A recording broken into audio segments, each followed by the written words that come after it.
लोकसभा निवडणुकीच्या 6व्या टप्प्यात 7 राज्य आणि एका केंद्रशासित प्रदेशातल्या 58 जागांसाठी संध्याकाळी 5 वाजेपर्यंत देशभरात सरासरी 57% मतदान. निवडणुकीच्या आज होणाऱ्या मतदानात केंद्रीय मंत्री धर्मेंद्र प्रधान, माजी केंद्रीय मंत्री मनेका गांधी, मनोहरलाल खट्टर, महबूबा मुफ्ती यांच्यासह अनेक दिग्गज नेते रिंगणात. लोकसभा निवडणुकीच्या 7व्या आणि अखेरच्या टप्प्यासाठी निवडणुकीचा प्रचार शिगेला. भाजपा नेते पंतप्रधान नरेंद्र मोदी आणि पक्षाच्या सगळ्या वरिष्ठ नेत्यांचा जोरदार प्रचार. विरोधी पक्षांच्या प्रचार सभाही जोरात. संविधान आणि लोकशाहीचं संरक्षण करण्यासाठी काँग्रेस पक्ष कटिबद्ध. अमृतसर इथल्या सभेत राहुल गांधी यांचा पुनरुच्चार.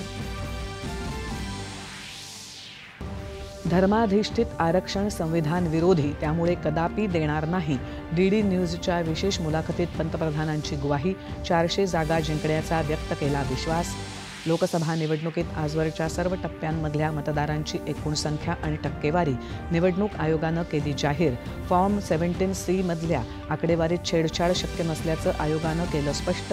विधान परिषदेच्या पदवीधर आणि शिक्षक आमदार निवडणुकीसाठी शिवसेना उद्धव ठाकरे पक्षाकडून अनिल परब यांना मुंबई पदवीधर तर ज.मो. अभ्यंकर यांना शिक्षक उमेदवारी जाहीर. राज्य माध्यमिक आणि उच्च माध्यमिक शिक्षण मंडळाकडून घेण्यात आलेल्या 10वीच्या परीक्षेचा निकाल येत्या सोमवारी म्हणजे 27 तारखेला ऑनलाईन जाहीर होणार.